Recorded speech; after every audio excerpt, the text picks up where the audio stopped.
അസ്സലാമു അലൈക്കും വറഹ്മത്തുള്ളാഹി വബറകാതുഹു. പ്രിയമുള്ള സഹോദരങ്ങളെ, യുദ്ധം എന്നും ഒരു വേദന തന്നെയാണ്.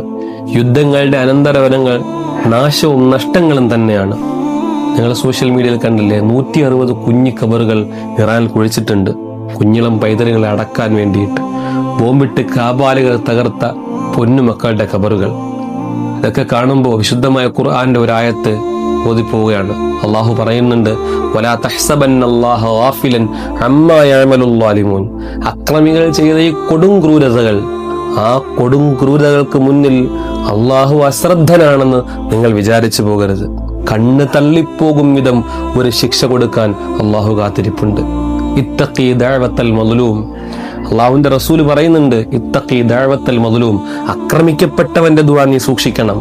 അവന്റെയും അള്ളാഹുവിന്റെയും ഇടയിൽ ഒരു മറയും ഉണ്ടാവില്ല. സഹോദരങ്ങളെ, നമ്മുടെ മക്കളാണ്, നമ്മുടെ സഹോദരങ്ങളാണ്. ആത്മാർത്ഥമായിട്ട് ദുആ ചെയ്യും. അള്ളാഹു കാക്കുമാറാവട്ടെ. അസ്സലാമു അലൈക്കും വറഹ്മത്തുള്ളാഹി വബറകാതുഹു.